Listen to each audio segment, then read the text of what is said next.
مسلم بن ابراہیم نے بیان کیا، کہا ہم سے شعبہ نے بیان کیا، ان سے محارب بن دثار نے، اور ان سے جابر رضی اللہ تعالی عنہ نے کہ رسول اللہ صلی اللہ علیہ وآلہ وسلم نے سفر سے گھر رات کے وقت اترنے سے منع فرمایا۔ صحیح بخاری حدیث نمبر 1801۔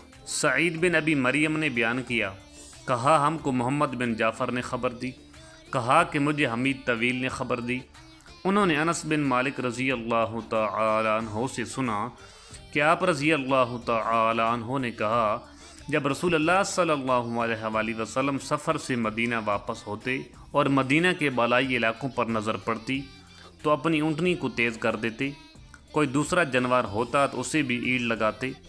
ابو عبداللہ امام بخاری نے کہا کہ حارث بن عمیر نے حمید سے یہ تلفظ زیادہ کیے ہیں کہ مدینہ سے محبت کی وجہ سے سواری تیز کر دیتے تھے۔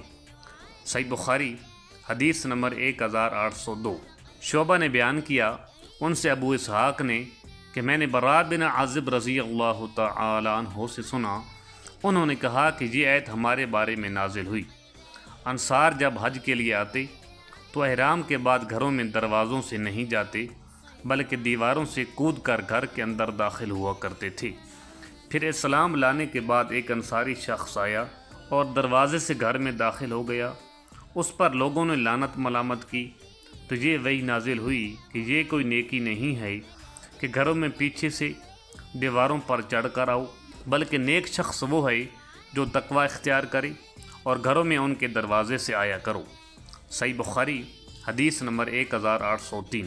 ابو ہریرہ رضی اللہ تعالی عنہ نے بیان کیا کہ نبی کریم صلی اللہ علیہ وآلہ وسلم نے فرمایا، سفر عذاب کا ایک ٹکڑا ہے، آدمی کھانے پینے اور سونے سے روک دیتا ہے، اس لیے جب کوئی اپنی ضرورت پوری کر چکے تو فوراً گھر واپس آ جائے۔ صحیح بخاری حدیث نمبر 1804۔ زید بن اسلم نے خبر دی، ان سے ان کے باپ نے بیان کیا کہ میں حضرت عبداللہ بن عمر رضی اللہ تعالی عنہ کے ساتھ مکہ کے راستے میں تھا کہ انہیں اپنی بیوی صفیہ بنت ابی عبید کی سخت بیماری کی خبر ملی اور وہ نہایت تیزی سے چلنے لگے۔ پھر جب سرخی غروب ہو گئی تو سواری سے نیچے اترے اور مغرب اور عشاء ایک ساتھ ملا کر پڑی۔